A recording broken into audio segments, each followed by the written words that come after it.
जय जगन्नाथ सांग माने कालिया योजना रे जो मैंने पाउछन्ति सेमान पई खुशी खबर कारण सेमान मन में गोटे आशा थिला जे कालिया योजना बंद हो नहीं कारण बहुत सारा यूट्यूब माध्यम रे प्रचार चली जे कालिया योजना बंद हो कारण बिजेडी सरकार भंग पर 5T अध्यक्ष जो सब बिजेडी सरकार गठन करते जो योजना आरंभ करते से सब बंद हो सारी बीजेपी सरकार गठन हवा पर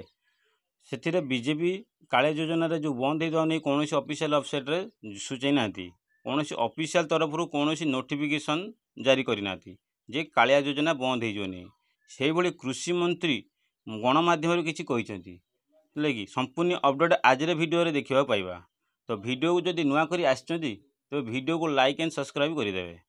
आपण मैंने स्क्रीन रे देखुवे बंद हेबोनी कालिया योजना नुआ सरकार नेले बड़ पदक्षेप कारण एथिरे न्यूज 18 ओडिशा रे लोगो लागिजी एथिरे से प्रसारित माध्यम रे कहिछिन बा गणमाध्यम रे कहिछन्ती एवं एथिरे फोटो भी अछि देखंतु मोहन माझी बा सीएम मोहन माझी को फोटो भी लागिजी से भी एथिरे कृषि भाई मानक पई एक बड़ अपडेट देइछन्ती जे कालिया योजना रे कोनोसी बार बंद हो न हो पई। एथे देखंतु ओडिशा रे बदलिची सरकार दीर्घ 24 वर्ष रे बीजेडी सरकार हटाई बीजेपी नुआ सरकार गठन करिछि और नुआ मुख्यमंत्री भाव दायित्व ग्रहण भी करिसेंती।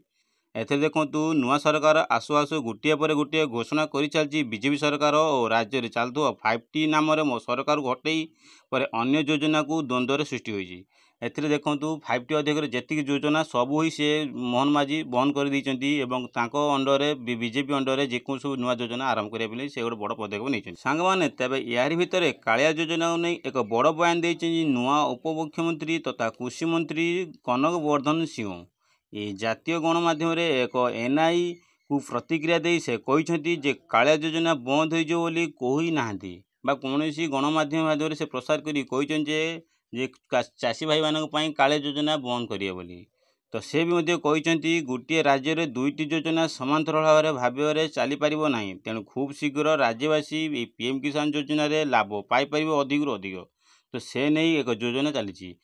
ओडिशा रे गोटे सरकार दुईटी योजनार समांतर भाव में चली पारिबो नहीं कारण से नहीं खूब शीघ्र आगु अपडेट आसीबो जे गोटे योजना माध्यम रे दुईटी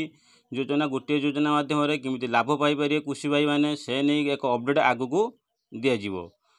सांग माने आउरी मध्ये से कहिसेंती जे कृषि भाई मानक पई कौन ना निर्वाचन को दृष्टि रखी सरकार एक कालिया योजना आरंभ करथिले या खूब शीघ्र कम लोक फायदा पाइछन्ती एने अनेक लोक अछन्ती जो माने सब फायदा पाई पारनाती। तो ये योजना अधीन रे हिताधिकारी को वर्ष को 4000 टंका दिया जिवो और अधिक सहायता पई हिताधिकारी को वर्ष को 2 थर फसल पूर्वक दिया जाय।